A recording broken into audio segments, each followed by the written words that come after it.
live in interesting times. For the headlines. Hong Kong's leader promised a dialogue to resolve differences in the city after months of anti-government protests. Twitter and Facebook have accused the Chinese government of backing a social media campaign to discredit Hong Kong's pro-democracy. PNP Chief General Oscar Albayalde said that the Philippine National Police will look into possible lapses of a security agency of a private firm in Balingasag town in Misamis Oriental, which was attacked by New People's Army. And gamers risk their health in bid to be esports millionaires.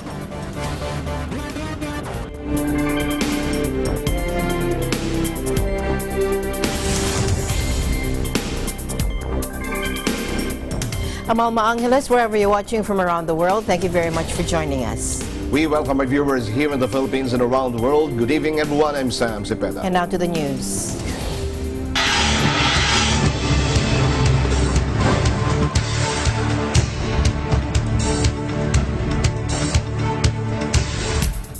Hong Kong's embattled leader Carrie Lam said she hoped calm will prevail after a massive weekend march passed without clashes between police and demonstrators.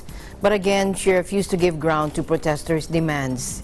Hundreds of thousands of people marched through the heart of the city on Sunday in a show of peaceful protest after escalating street battles with police drew stark warnings from Beijing and threatened to undermine public support. The protest began against a proposed extradition law to China, but it has morphed into a pro-democracy movement, sparking the city's biggest political crisis in decades. They may have been fueled by anger over alleged police brutality with tear gas and rubber bullets deployed against protesters. Police and protesters have traded blame for the ugly clashes, which have by turns shut the finance hub's airport, left city streets strewn with bricks and engulfed in tear gas, and stunned a global financial center once proud of its reputation for prosperity and stability. The potential for an intervention by Chinese security forces backlight the protests. Beijing has accused protesters of terrorist-like actions, while state media has run images of a military buildup in neighboring Shenzhen. Meanwhile, Mrs. Lam reported 174 complaints have been made against police since protests began. She said they would be robustly investigated by the Independent Police Complaints Council, whose head is appointed by the chief executive. I have just explained and elaborated on two important areas of work that we are doing. One is important fact-finding study, in addition to a very robust system to investigate and look at the complaints against police over this prolonged period of confrontations and violence. The other is a more rare arrangement, is for the IPCC, which is statutory and independent, to create a fact-finding study into the causes and the facts of this incidents. The second area of work that I have announced, which will give us much better basis to address some anxieties and differences in society, is we will start immediately a platform for dialogue with people from all walks of life. So this is something that we want to do in a very sincere and humble manner. However, the probe is unlikely to satisfy protesters who have called for an independent inquiry by an external body. In addition to universal suffrage and canceling the extradition bill, protesters also demand the release of those detained during clashes.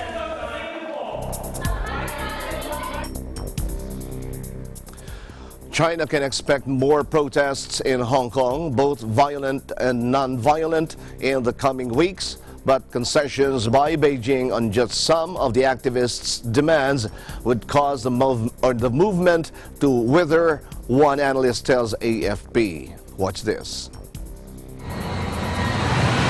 In a way, it sent a crystal clear to Beijing that any attempt by Beijing or Hong Kong SL government trying to weigh it out to exhaust the movement as time goes by, may fail. Both the non-violent and violent resistance will continue, okay, until Beijing can really decide whether it wants to have a dangerous crackdown, which will lead to a lose-lose situation for all stakeholders, or whether Beijing is willing to concede more. If Beijing is willing to concede more on 2 to 3 major demands of the 5 demands, I think the momentum of the movement will be richer, and then Beijing does not need to risk facing with an all-out campaign for full democracy. Okay? If Hong Kong situation does not spiral out of control, there's little incentive for China to really deploy the PLA in Hong Kong. In particular,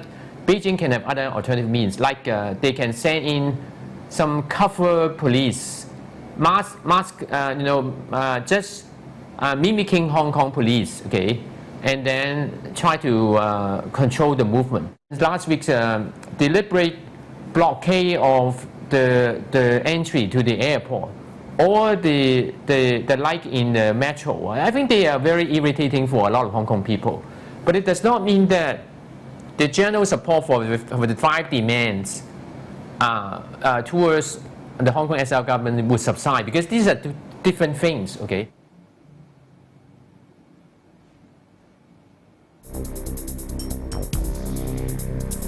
Meanwhile, Twitter and Facebook have accused the Chinese government of backing a social media campaign to discredit Hong Kong's pro-democracy movement and sow political discord in the city. The American tech giants announced that they had suspended nearly 1,000 active accounts linked to the campaign, while Twitter said it had shut down about 200,000 more before they could inflict any damage. Facebook said some of the posts from accounts it banned compared the protesters in Hong Kong with Islamic State group militants, branded them cockroaches, and alleged they planned to kill people using slingshots. Twitter and Facebook are banned in China, part of the government's so-called Great Firewall of censorship. Because of the bans, Twitter said many of the fake accounts were accessed using virtual private networks that give a deceptive picture of the user's location. However, China lashed back and said it had a right to put out its own views. Foreign Ministry spokesman Zheng Shuang declined direct comment on the Twitter and Facebook actions, but he defended the right of Chinese people and media to make their voices heard over the Hong Kong protests.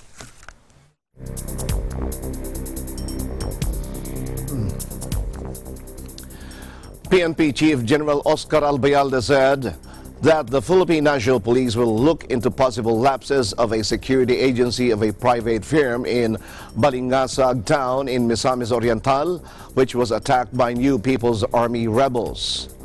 Albayalde said the guards of AY-76 security agency of power firm Minergy Power Corporation were caught flat-footed, offering no resistance when suspected NPA terrorists stormed the power plant. Let's listen in. To initiate an investigation into the disarming of private security guards by communist terrorists yesterday morning at the Minery Power Corporation in Balingasag, Misamis Oriental. The investigation seeks to look into possible administrative and operational lapses by the private security provider of this vital installation. The Blue Guards of AY-76 Security Agency apparently were caught flat-footed and did not offer any resistance when suspected CTP-NPA terrorists stormed the power plant and disarmed them of 5 AK-47 assault rifles and several rounds of ammunition, and looted the facility of radio transceiver sets and other equipment of value. Almost simultaneously, the terrorists launched another harassment in an isolated government post in adjacent Clavera town, apparently as a diversion to the raid in Balingasag. He said he has tasked Acting Director of the Civil Security Group, Police Brigadier General Roberto Fajardo, to investigate the incident and look into possible administrative and operational lapses by the private security agency.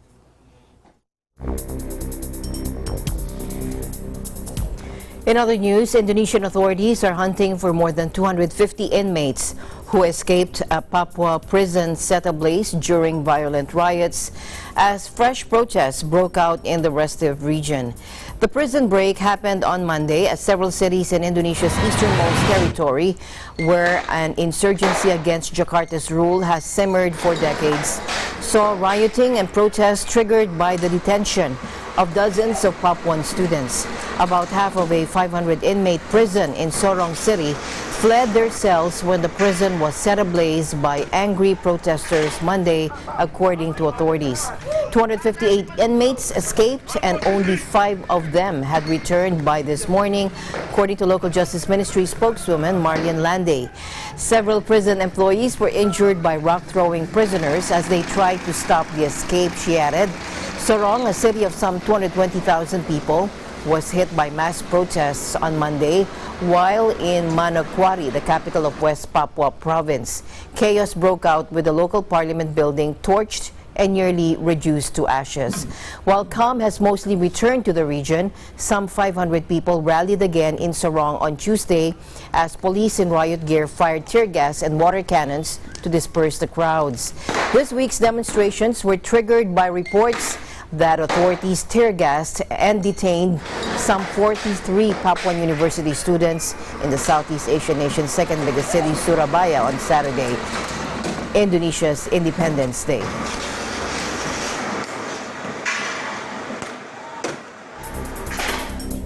Migrants rescued by a charity ship threw themselves in the water to try and swim to the nearby Italian island of Lampedusa in a desperate move after days stuck on board. The NGO Proactiva Open Arms that owns the ship warned the situation was out of control as Spain announced it would make a new attempt at solving a standoff between the vessel and Italy, which refuses them port access. Images of the migrants being rescued. The open arms ship has been stuck off Lampedusa for days, seeking permission to dock, with the situation increasingly tense as migrants, many of whom have been on board for 19 days since their rescue off Libya, grow desperate. On Tuesday, 10 of the 98 migrants on board threw themselves in the water to try and swim to Lampedusa, just a stone's throw away. All 9, some of them without life jackets, were eventually pulled out of the water and were on board the boat of the Italian Coast Guards, the spokeswoman said. Faced with Italy's protracted refusal to allow the migrants to disembark, Spain eventually offered up its southern port of Algeciras, which the NGO said could not be achieved due to the distance and tensions on board. The Spanish government then offered up Mallorca in the Balearic Islands, nearer but still at around 1,000 kilometers from Lampedusa. The charity describes this offer as totally incomprehensible and continued to demand the ship be allowed to dock in Lampedusa.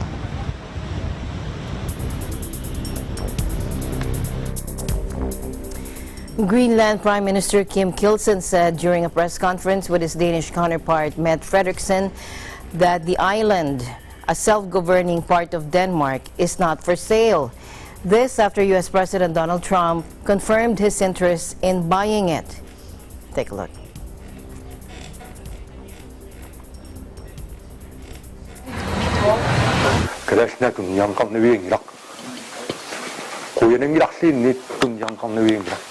눈에 니왕놈 동무지수 알때 셔서면 알때도 아메리칸 미안 베리악 비서갑 대신 begatter 기엔 눈앞고 눈에 없는 위행이라 kanoflod. Jamen, Grønland er selvfølgelig ikke til salg, og jeg kan læne mig fuldstændig op af Kim Kielsens udtalelser, og i øvrigt er Grønland altså ikke Danmarks, så det er slet ikke et anliggende for os, men selvfølgelig er Grønland ikke til salg.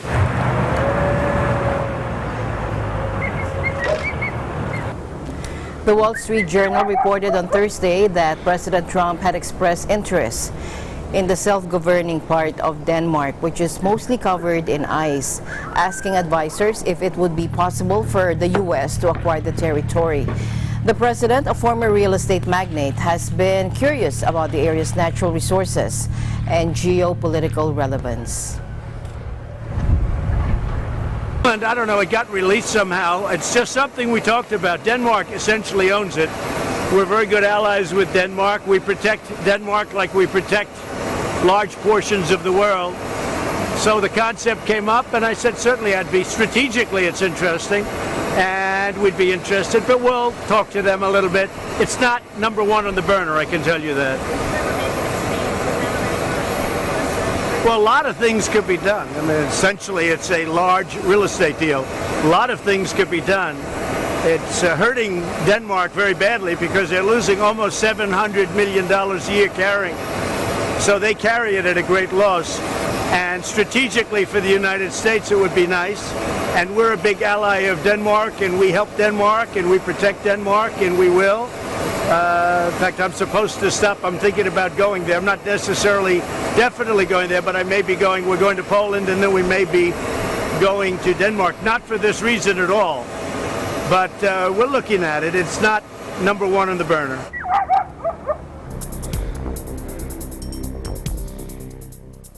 U.S. President Donald Trump jokingly promised on Monday that he would not build one of his eponymous hotels in Greenland the day after he confirmed his interest in buying the Danish territory.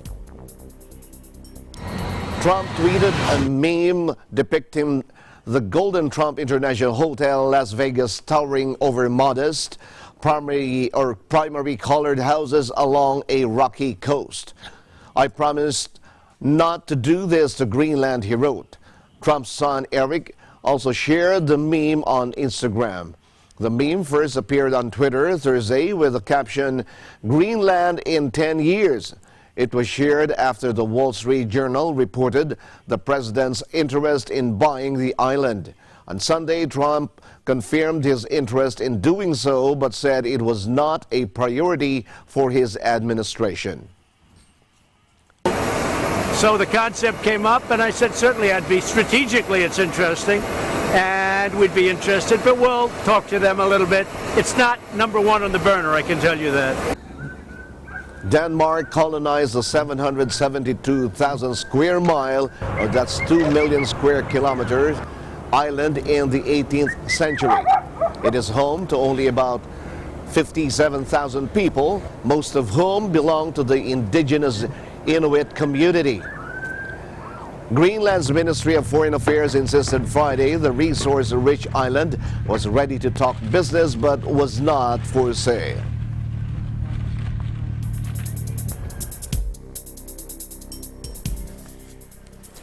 A U.S. police officer was sacked Monday for putting a black man in a banned chokehold just before his death 5 years ago in a case that fueled nationwide protests. Take a look.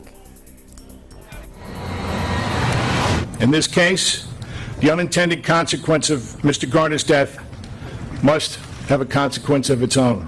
Therefore, I agree with the Deputy Commissioner of Trials' legal findings and recommendations. It is clear that Daniel Pantaleo can no longer effectively serve as a New York City police officer.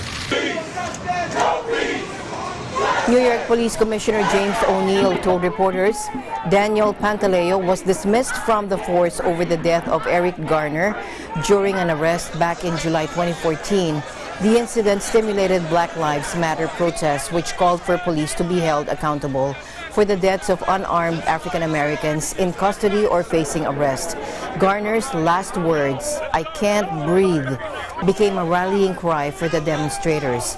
Pantaleo's sacking comes after NYPD Deputy Commissioner and Departmental Administrative Judge Rosemary Maldonado recommended earlier this month that he be fired. Pantaleo was suspended pending the decision of O'Neill, who had the final say on the officer's future. A New York State grand jury decided in December 2014 that there was insufficient evidence to support homicide charges against Pantaleo amid claims that Garner suffered from a heart condition and asthma that could have caused his death. New York Attorney General Letitia James said James O'Neill's decision to fire Pantaleo would bring some relief to Garner's relatives. I've been a cop a long time. And if I was still a cop, I'd probably be mad at me. I would. You're not looking out for us. But I am. It's my responsibility as police commissioner to look out for the city, and certainly to look out for the New York City police officers. From day one, we said that there was going to be a fair and impartial trial, and this is the result. Make no mistake about it, this is a tragedy for the Garner family. I fully understand that. Mr. Garner was somebody's son, somebody's dad. Everybody in the NYPD understands that. The leadership has abandoned ship and left our police officers on the street, alone, without backing. We must devote ourselves to this simple goal, that no person, no family, no community should ever go through the agony that we've all experienced here over these last years. It should never happen again in this city or this country.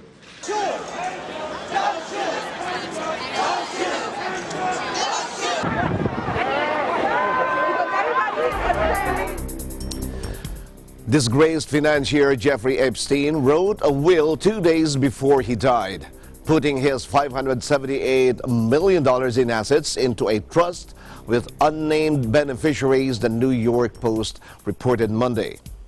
Epstein, a wealthy hedge fund manager who befriended many politicians and celebrities over the years, hung himself in prison on August 10 as he awaited trial on sex trafficking charges.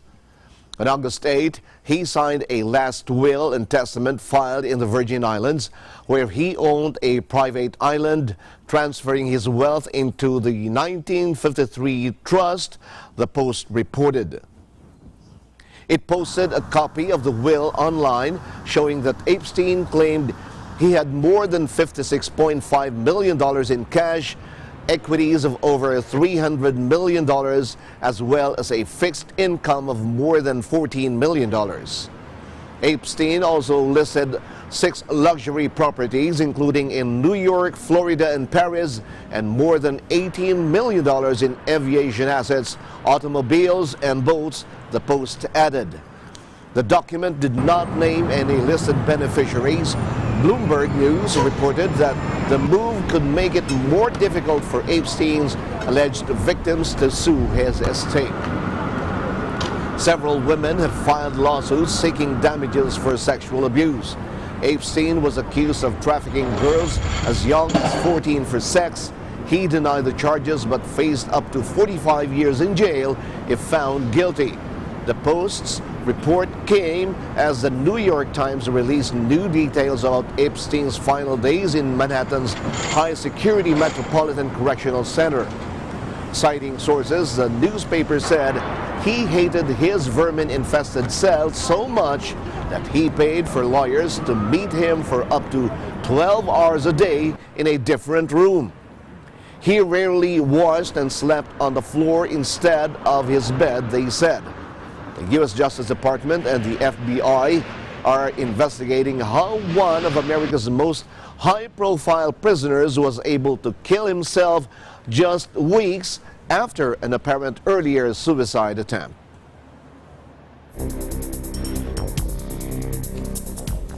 Russia and China warned Tuesday that a new U.S. missile test had heightened military tensions and risked sparking an arms race weeks after Washington ripped up a Cold War-era weapons pact with Moscow.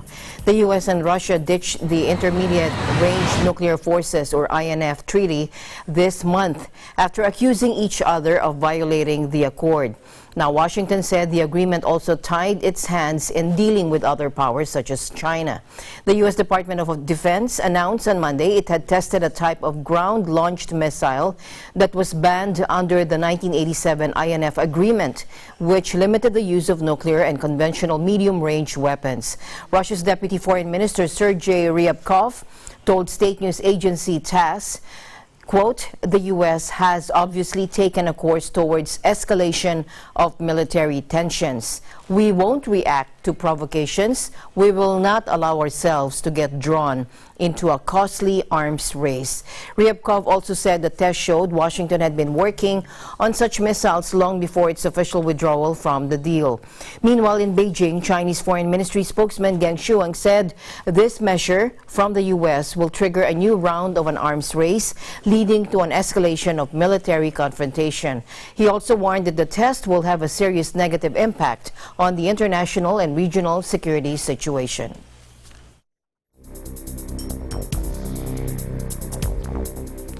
A child has died from Ebola in DR Congo's South Kivu. Health authorities said the second person to succumb to the virus since the epidemic spread to the eastern province. The announcement last week of the first confirmed cases in South Kivu revived concerns that the highly contagious disease could cross the porous borders of the Central African country, where it has claimed more than 1,900 lives since August last year. In the Democratic Republic of the Congo, Ebola has now spread to South Kivu, with cases confirmed in the villages of Chowemwenga, that's just south of the town of Bukavu. A woman previously identified as a contact for two people who had contacted Ebola traveled from Beni to South Kivu last week. She and her 17-month-old baby have now died from the disease, and her 7-month-old baby is receiving treatment. The World Health Organization reports that rapid response teams were sent to the village. They quickly isolated and treated people with Ebola, traced contacts, began vaccinating, and raising awareness about the disease. In North Kivu and Ituri provinces, the outbreak transmission continues with an average of 81 new cases per week. There are currently no confirmed cases of Ebola outside of the DRC. According to the latest numbers published on Sunday, 1,934 people have since died, while 862 have been cured. The latest outbreak is the second deadliest on record after more than 11,000 people were killed in Guinea, Sierra Leone, and Liberia between 2014 and 2016.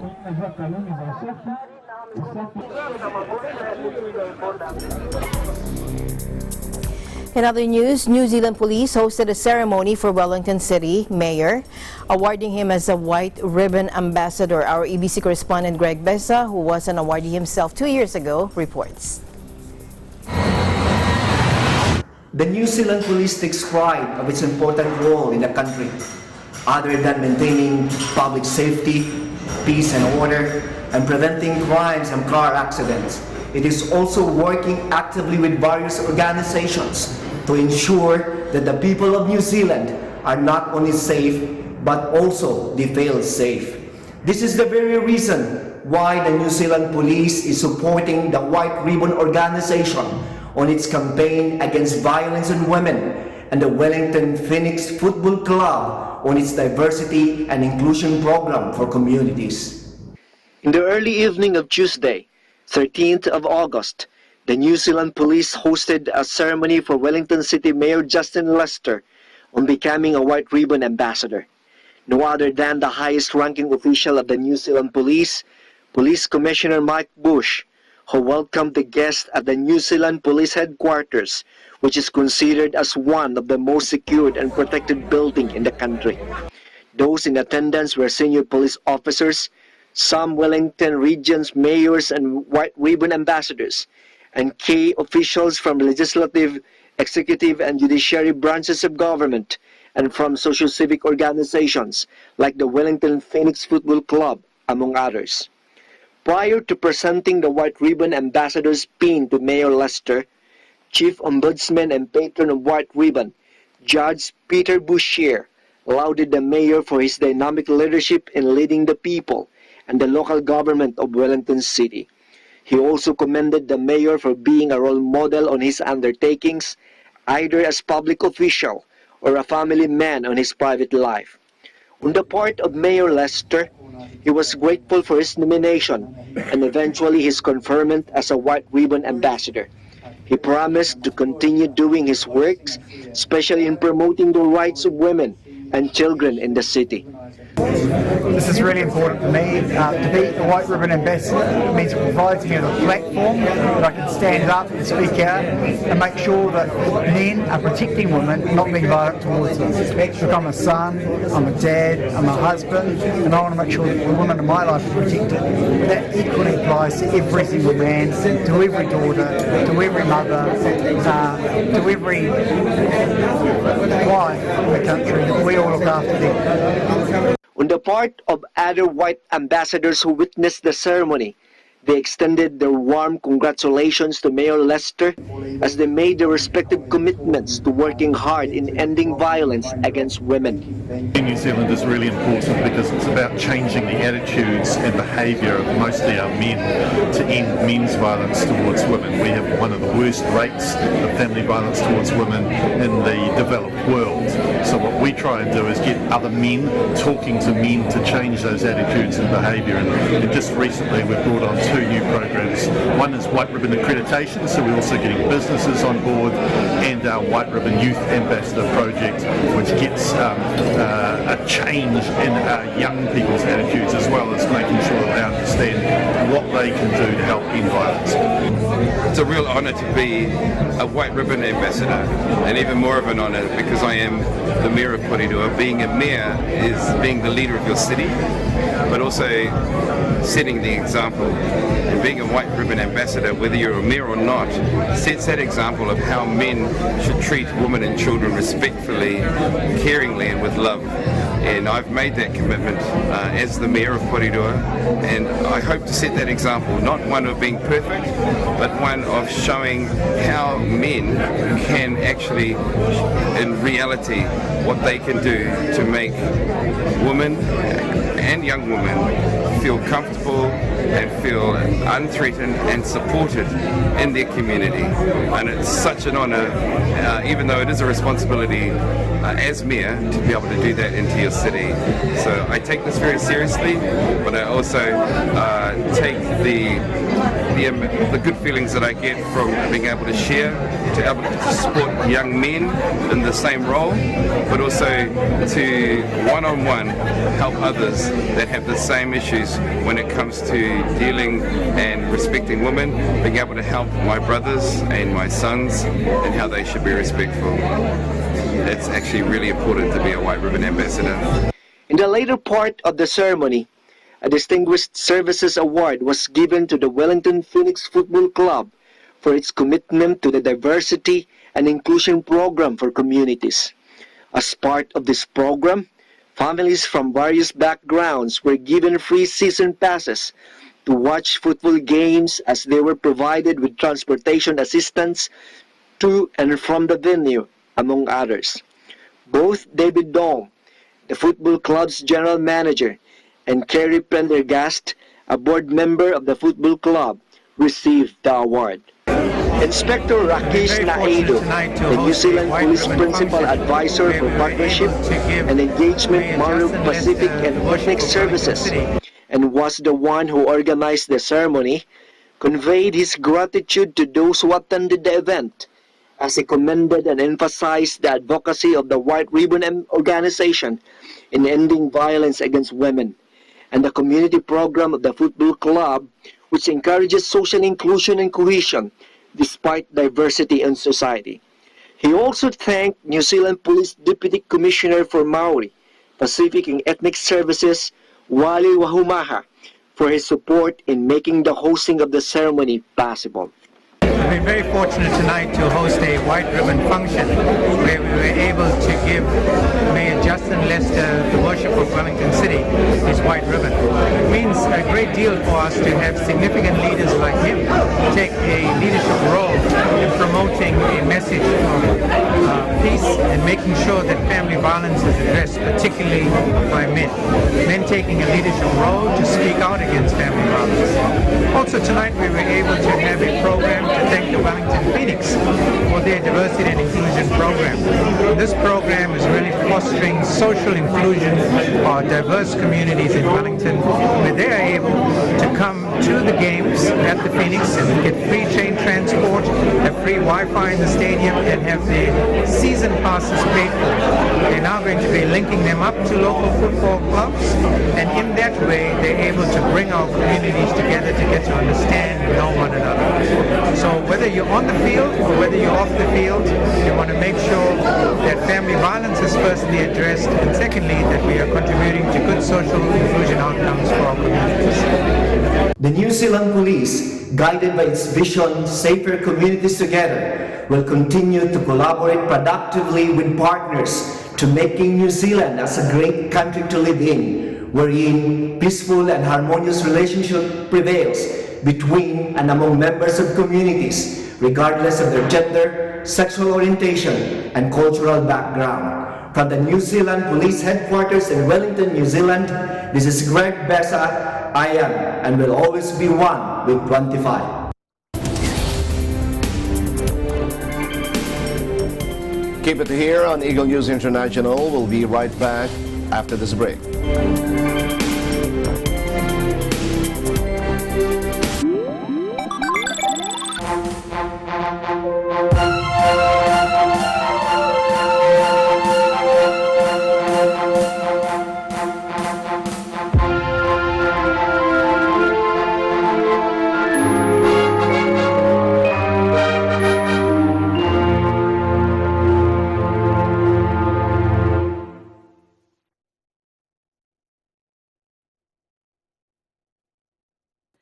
Huli na MTRCV ang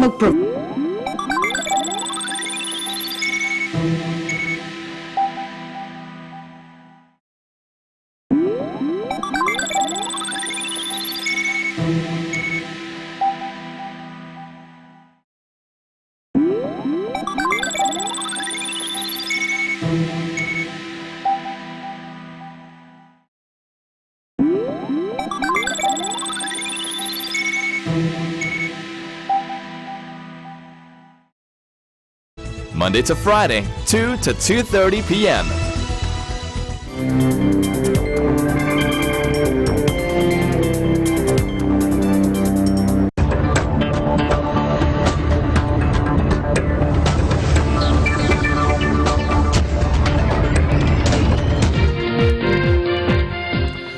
Commercial flights started operations at the Cagayan North International Airport, or CNIA, on Sunday, with Royal Air's RJ-100 inaugural flight from Macau to Lalo Municipality. Cagayan Economic Zone Authority Special Assistant for Investments and Promotions, Raimundo Roquero, said Royal Air would initially operate both international flights from Lalo to Macau and vice versa, and domestic flights from Lalo to Clark and vice versa twice a week. Meanwhile, says Administrator and Chief Executive Officer Secretary Paul Lambino said the regular flights of Royal Air at CNIA will start on Wednesday and Sunday this week. With the opening of commercial flights at CNIA, Lambino said the continuous growth of tourist arrivals and investments are expected in the area. The CNIA, located in the municipality of Lalo in Cagayan Province, was built to support the CAZA in northern Cagayan, along with the Port Irene that would handle seaborne traffic.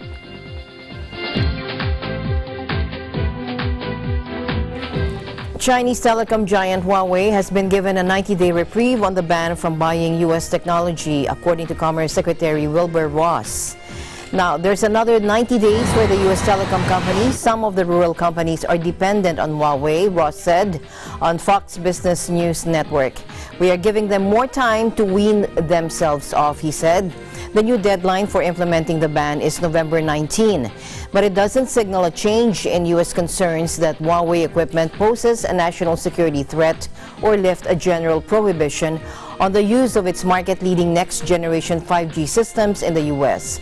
The Commerce Department, meanwhile, added 46 more companies to its list of Huawei subsidiaries and affiliates that would be covered by the ban if it's implemented in full, taking the total on the list to more than 100.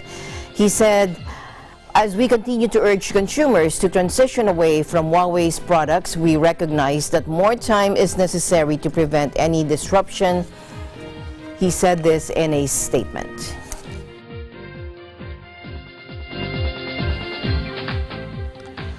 Huawei on Tuesday dismissed Washington's 3-month delay to a ban on U.S. firms selling to the Chinese tech giant and said the decision would not change the fact it had been treated unjustly.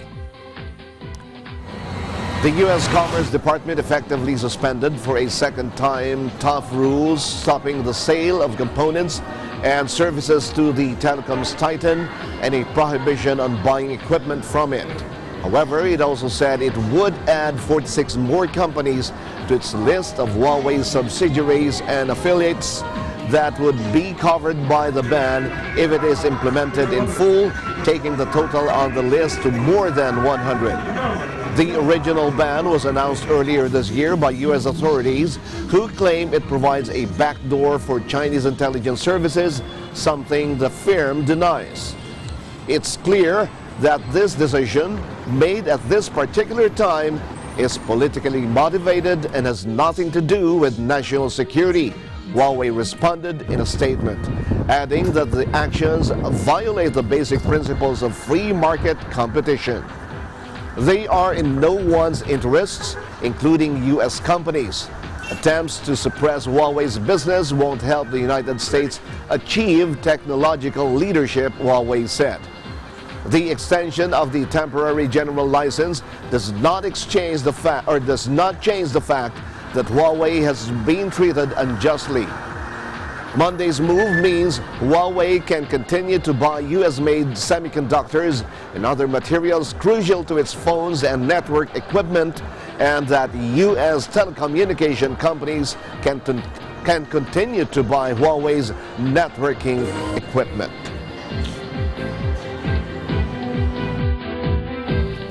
Following a leak of government documents planning for a no-deal Brexit, Prime Minister Boris Johnson acknowledged there may be bumps in the road if the UK leaves the European Union without a deal, but remains hopeful of reaching an agreement. Prime Minister Johnson spoke on a hospital visit to promote vaccine take-up after the UK lost its measles-free status. Take a look. Yes, I think we can definitely get ready. Now, I'm not going to suggest that there won't be, as I said, on the steps of Downing Street. There may well be bumps in the road, but we will be ready to come out on October the 31st, deal or no deal. Now, of course, our friends and partners on the other side of the channel are showing a little bit of reluctance at the moment to change their position. That's fine. I'm confident that they will. But in the meantime, we have to get ready for no-deal outcomes. I hope that they will compromise, that they have seen that the UK Parliament has 3 times rejected the withdrawal agreement, the backstop. It just doesn't work, it's not democratic. I hope that they will see fit to compromise. But in the meantime, we get ready to come out on October the 31st. The idea that 3 years... Prime Minister Johnson wants to sign an ambitious trade agreement with Washington after Britain leaves the EU as an antidote to the major economic shock that Brexit is predicted to cause if Britain leaves without a divorce deal. Britain is due to quit the bloc on October 31st, regardless of whether Johnson manages to secure an exit deal with Brussels. Though he stressed in a letter Monday to EU President Donald Tusk that concluding a divorce deal was his government's highest priority. Dubbed Britain's Trump by some, Johnson shares with the U.S. leader a deep skepticism of the European Union. They're both divisive figures in their respective countries, men who play loosely with facts, espouse populist positions, and enjoy provoking their opponents. Actually, we should do much more business than we're doing with the UK. You know, it's they're probably, I don't want to say our closest because I don't want to insult other people, but certainly, or countries, but certainly they're one of our closest allies anywhere in the world, and we're going to have a fantastic relationship with UK, and we're going to have a great trade deal with UK, and that's moving along rapidly.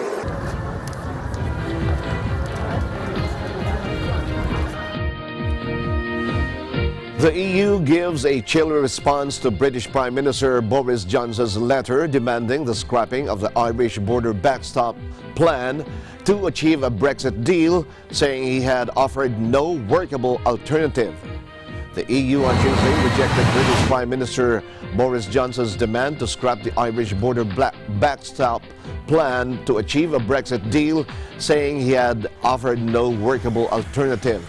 Johnson wrote to EU Council President Donald Tusk on Monday to insist that Britain could not accept what he called the anti-democratic backstop, a mechanism to avoid border checks between EU member Ireland and British-ruled Northern Ireland.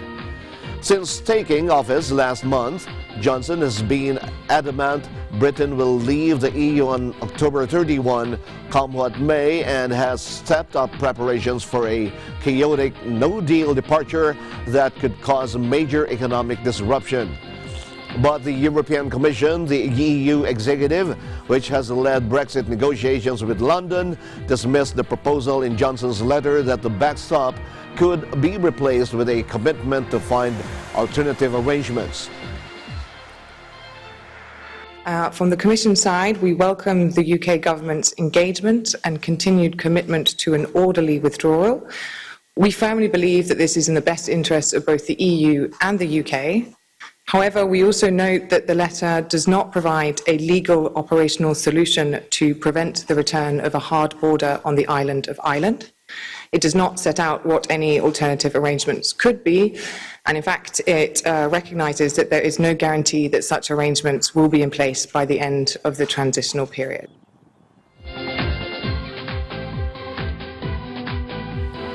Singapore next week will begin a public trial of driverless buses that can be booked with an app, part of ambitions to roll out autonomous vehicles across the city-state. Take a look.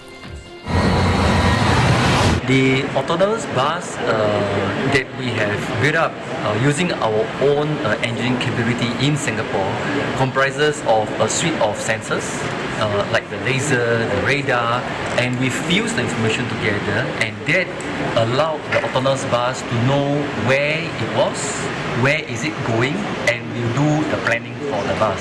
We wanted to be very sure that it is safe for our passengers and the other road users. So therefore we have a safety driver in there to help us to make sure that the vehicle is super safe. He or she doesn't touch the steering wheel, only when there is an emergency or when there is a need, unforeseen circumstances, that he will take over the vehicle. But based on our testing so far, we have good confidence that the bus will be able to operate autonomously under normal circumstances. 4 driverless mini buses will follow a 5.7-kilometer route on the resort island of Sentosa from August 26 to November 15 for the public trial, according to Citing Engineering, the Singaporean company behind it. Visitors can use an app on their phones to book the shuttles, which will pick them up and take them to selected destinations, such as a golf club, the beach, and an historic fort. Those without mobile phones can book the shuttles from kiosks along the route, with a free service operating on weekdays for 4 hours. The buses will have a driver to take control if necessary.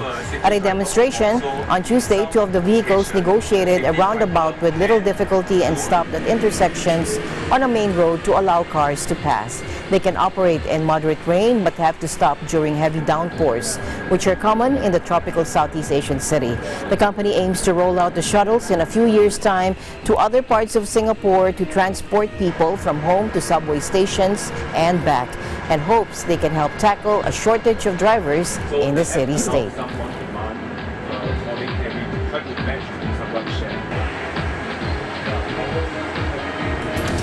Eagle News will be right back. Stay tuned.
Sa gitna ng dilim, ako ang mata sa sahing papawid. Ako ang dilat sa tuwing ang bayan ko ay tulog ng mahimbing. Ang aming buhay handang ialay para sa bayan.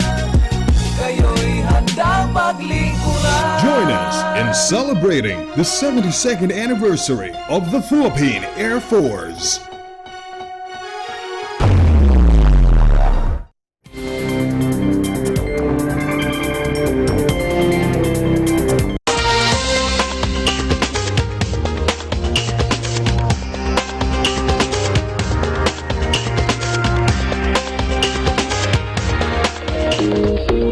German researchers find much higher rate of plastic particles in Arctic sea ice than was previously known, a form of contamination that, though small, threatens throughout the region.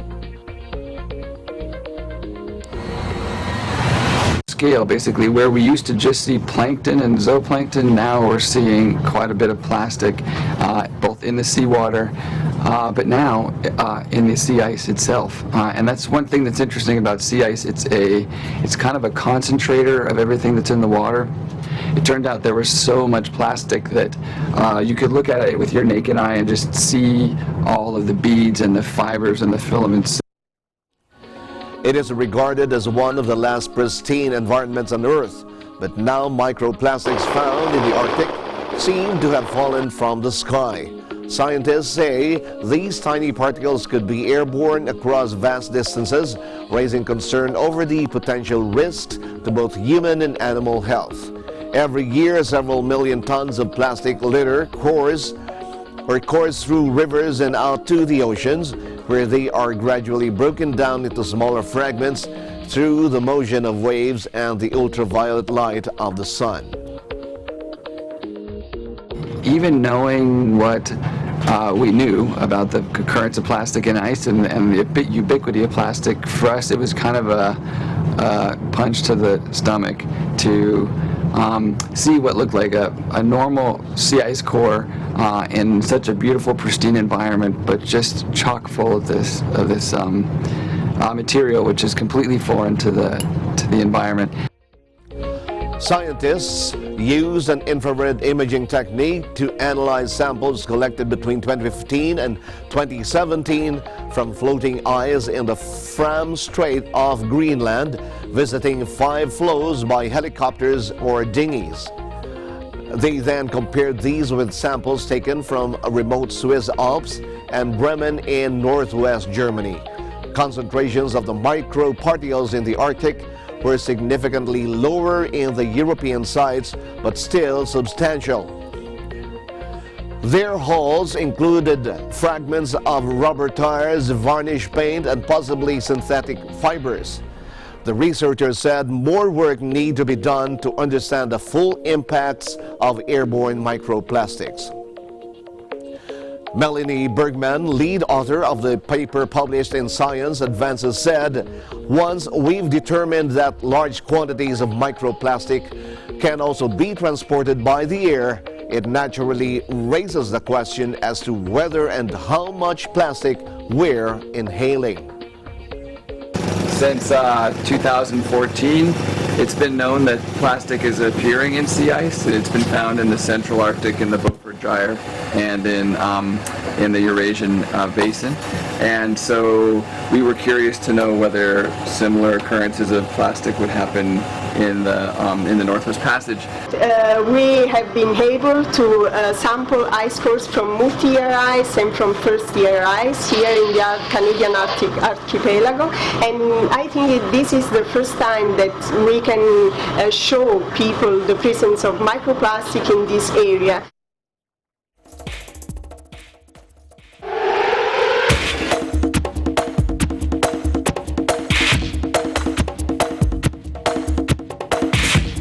A record $33.5 million is up for grabs, but professional esports players like those competing in the International in Shanghai this week pay a physical price with deteriorating eyesight, digestive problems, and wrist and hand damage. Take a look.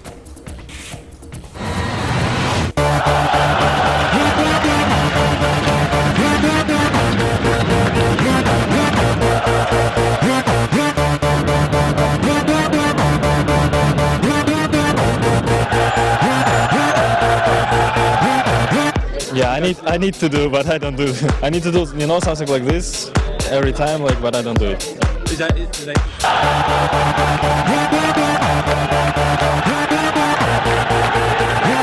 Actually, he said not to play computer for 6 months if I wanna come back, get back my vision. But I didn't listen. Okay. I need to play.